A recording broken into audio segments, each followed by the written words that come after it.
جی مما، ہم دونوں جائیں گے، صباحت سے پہلے مدیحہ بول پڑی۔ تم خاموش رہو، میں صبا سے پوچھ رہی ہوں۔ کیوں صبا؟ آسیہ نے مدیحہ کو ٹوک کر اسے دیکھا تو وہ جلدی سے بولی، نہیں مما، میں آپ کے ساتھ سمیہ جی کی شادی میں جاؤں گی۔ ہاں یہی مناسب ہے، ہم سب سمیہ کی شادی میں چلیں گے۔ آسیہ حتمی انداز میں ایک طرح سے مدیحہ کو باور کرا کے اٹھ کھڑی ہوئی اور جیسے ہی کمرے سے نکلی مدیحہ صباحت پر بگڑ گئی۔ تمہیں میری بات سے اختلاف کرنا ضروری تھا، جانے کی حامی بھر لیتی تو کیا ہو جاتا، آرام سے اسلام آباد گھوم آتے۔ ہاں میرے کہنے سے تو مما جیسے بھیج دیتی ہمیں۔ بالکل بھیج دیتی، انہوں نے تم سے پوچھا ہی اس لیے تھا، میری بات تو وہ کبھی مانتی ہی نہیں، تمہاری مانتی ہیں یا نبیل بھائی کی؟ تم دونوں ان کی سگی اولاد ہونا، میں تو بس۔ مدیحہ غصے میں جو منہ میں آیا کہے جا رہی تھی کہ نبیل ٹوک کر بولے، مدیحہ یہ کیا فضول باتیں کر رہی ہو، پھپھو نے کہا تو ہے سمیہ کی شادی میں لے چلیں گی، آپ ہی جائیے گا شادی میں تو ہرگز نہیں جاؤں گی۔ وہ خاصے جارحانہ انداز میں کرسی دھکیلتی اٹھ کھڑی ہوئی اور کمرے سے نکل گئی تو صباحت برتن سمیٹتے ہوئے بولی، آج سارا دن میری شامت آتی رہے گی، کوئی ایسا طریقہ بتائے نبیل بھائی جس کا موڈ جلد ٹھیک ہو جائے، بس اسے اس کے حال پر چھوڑ دو۔ نبیل کو کالج سے دیر ہو رہی تھی اس لیے اختصار سے کام لیتے اٹھ گئے۔ صباحت نے برتن لے جا کر کچن میں رکھے، پھر بوا کے کہنے پر آسیہ سے دوپہر کے کھانے کی بابت پوچھنے اس کے کمرے میں آئی تھی کہ اس کے پیچھے میمونہ بھابی پکارتی ہوئی آ گئیں۔ آئیے بھابی، آسیہ نے انہیں بیٹھنے کا اشارہ کیا تو وہ عجلت میں بولی، بیٹھنے نہیں آئی، یہ پوچھنے آئی ہوں کہ مدھو اور صباحت کیا کر رہی ہیں۔ کچھ نہیں مامی جی، آپ کو کوئی کام ہے تو بتائیں، صباحت نے فوراً متوجہ ہو کر کہا۔ وہ صوبیہ کو کالج جانا ہے فارم جمع کروانے، سونیا کو رات سے کچھ حرارت ہے، تم یا مدھو اس کے ساتھ چلی جاؤ، اکیلی جاتے ہوئے وہ گھبرا رہی ہے، میمونہ بھابی نے کہا تو آسیہ اس سے بولی، تم چلی جاؤ صبا، اور بھابی سونیا کا آپ نے مجھے رات کو کیوں نہیں بتایا، چلے میں دیکھتی ہوں اسے۔ آسیہ اپنا فرسٹ ایڈ باکس اٹھا کر میمونہ بھابی کے ساتھ نیچے چلی گئی۔ صباحت کو تیار ہونے میں 15 منٹ لگے، اس دوران وہ اپنے آپ بول کر مدیحہ کو سناتی رہی کہ وہ صوبیہ کے ساتھ کالج جا رہی ہے۔ اس کا خیال تھا شاید بوریت سے نکلنے کی خاطر وہ بھی ساتھ چلنے کو کہے گی، لیکن اس نے کوئی توجہ نہیں دی۔ تب وہ اسے خدا حافظ کہہ کر نیچے آئی تو صوبیہ تیار کھڑی تھی، وہیں سے اونچی آواز میں اپنے جانے کا بتا کر دونوں باہر نکل آئیں۔ صوبیہ کے لیے کالج نیا تھا لیکن وہ یہاں 2 سال مکمل کر چکی تھی، اس لیے لائن میں کھڑے ہونے کے بجائے سیدھی آفس میں چلی گئی اور صوبیہ کی فیس کے ساتھ فارم جمع کروا کر جلدی فارغ ہو گئی تو صوبیہ کہنے لگی، اب مجھے میری کلاسز بھی دکھا دو تاکہ میں پھول بننے سے بچ جاؤں۔ ہاں چلو، کلاسز کے ساتھ لائبریری اور کینٹین بھی دکھا دیتی ہوں۔ وہ کلاسز کا رخ کرتی ہوئی بولی، ویسے 1 ڈیڑھ مہینے کی بات ہے، ہمارا رزلٹ آ جائے گا تو پھر ہم ساتھ ہی آئیں گے۔ لیکن مدیحہ تو کہہ رہی تھی وہ آنرز کرے گی اور اب یونیورسٹی جائے گی، صوبیہ نے کہا تو اسے حیرت ہوئی کیونکہ مدیحہ نے اس سے ایسی کوئی بات نہیں کی تھی اور وہ اپنی حیرت چھپا بھی نہیں سکی۔ اچھا، مدھو نے مجھے تو نہیں بتایا، رات ہی تو بات ہو رہی تھی، تم اس وقت اوپر تھیں، زبردست بحث ہوئی تھی مدھو اور احمر بھائی میں۔ کس بات پر؟ وہ قدرے الجھ گئی۔ اسی بات پر، مدھو کہہ رہی تھی آنرز کرے گی اور احمر بھائی کا کہنا تھا کہ تمہیں اسی کالج میں گریجویشن کرنا ہے، دونوں میں سے کوئی بھی ایک دوسرے کو قائل نہیں کر سکا۔ آخر میں مدھو یہ کہتی ہوئی بھاگ گئی کہ میری مرضی، میں جو بھی کروں۔ صوبیہ اپنے سادہ سے انداز میں بول رہی تھی، اس نے زیادہ اسے کریدنا مناسب نہیں سمجھا اور قصداً بات بدل کر اس کا دھیان بھی بٹا دیا تھا۔ پھر کلاسز وغیرہ دیکھنے میں انہیں کچھ دیر لگی اور اس کے بعد کینٹین سے کولڈ ڈرنکس پی کر دونوں کالج سے نکلی تو باہر کی فضا کچھ دھندلائی ہوئی تھی۔ پہلے دونوں نے غور نہیں کیا لیکن سٹاپ تک آتے آتے ان کی حالت غیر ہو گئی، کھانسی کے ساتھ آنکھوں سے روانی سے آنسو بہہ نکلے۔ یا اللہ، یہ کیا ہو رہا ہے؟ صوبیہ نے اپنی آنکھیں رگڑ کر اسے دیکھا۔ لگتا ہے یہاں آنسو گیس استعمال ہوئی ہے، یقیناً کوئی گڑبڑ ہوگی، ٹریفک بھی برائے نام ہے، دیکھو کوئی رکشہ مل جائے تو۔ وہ گھبرا کر چاروں طرف نظریں دوڑاتی ہوئی بولی، اف مجھے تو ڈر لگ رہا ہے۔ صوبیہ اس کی بات سن کر واقعی ڈر گئی، گھر کیسے جائیں گے؟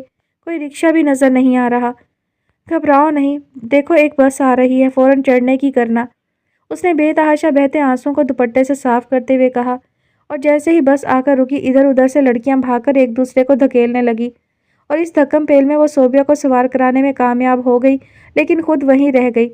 اس کے ساتھ اور بھی بہت سی لڑکیاں رہ گئی تھیں لیکن اس کی پریشانی الگ تھی کہ صوبیہ اکیلی گھر پہنچ گئی تو اس کے لیے سب پریشان ہو جائیں گے۔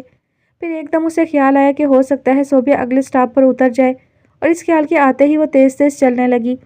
ابھی اگلا سٹاپ کافی دور تھا، ایک گاڑی اس کے بالکل قریب آ کر رکی۔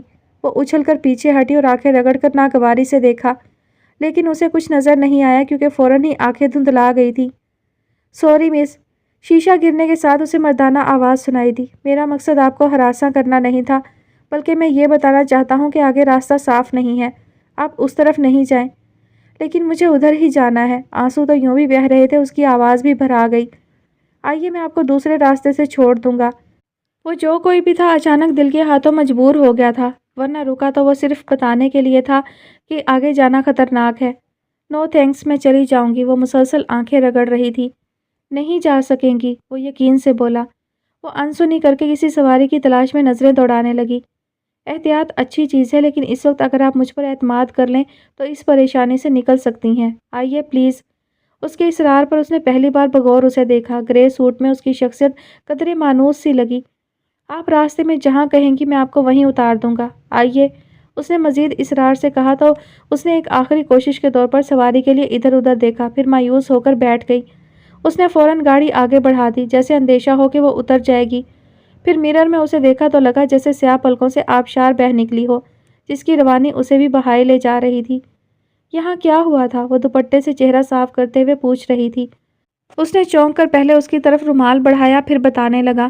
ایک تیز رفتار ویگن اوورٹیک کرتے ہوئے فٹ پاتھ پر چڑھ گئی تھی اور ایک بچے کو کچل دیا۔ لوگ مشتعل ہو کر ویگن کو گھیرے ہوئے تھے۔ کسی نے فوراً پولیس موبائل بلوا لی۔ پھر ظاہر ہے مشتعل ہجوم کو منتشر کرنے کے لیے پولیس نے آنسو گیس استعمال کی ہوگی۔ اور وہ بچہ، وہ جیسے پھوٹ پھوٹ کر رونے کو تیار تھی، جس کی وجہ سے اسے مبالغے سے کام لینا پڑا۔ اسے ہاسپٹل لے گئے ہیں، ٹھیک ہو جائے گا۔ پھر فوراً اس کا دھیان بٹانے کی خاطر پوچھا، آپ کالج سے آ رہی تھی؟ صباحت نے سر ہلانے پر اکتفا کیا۔ کون سے ایئر میں ہے؟ قدرے توقف سے پھر سوال ہوا۔ سیکنڈ ایئر کا ایگزام دیا ہے، وہ بیزار سے لہجے میں بولی۔ اصل میں آنکھوں میں ہونے والی چبھن سے پریشان تھی۔ رہائش کہاں ہے آپ کی؟ میں آپ کو کہاں ڈراپ کروں؟ وہ غالباً اس کی بیزاری محسوس کر گیا۔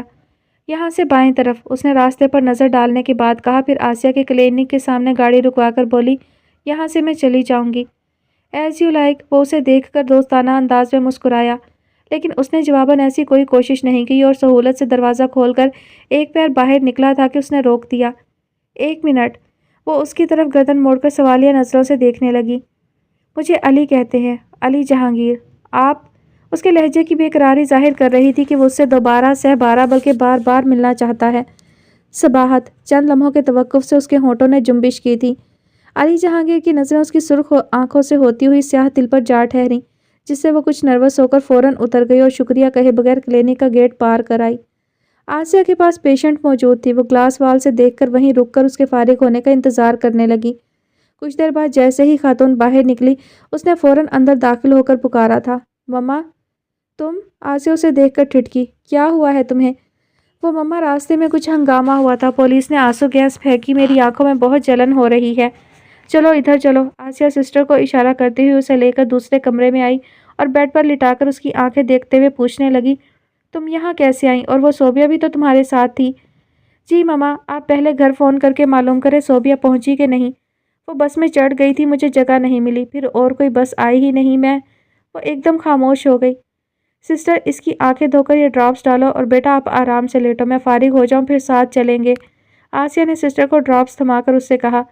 اور مما صوبیہ؟ اسے اب صوبیہ کی فکر ستا رہی تھی۔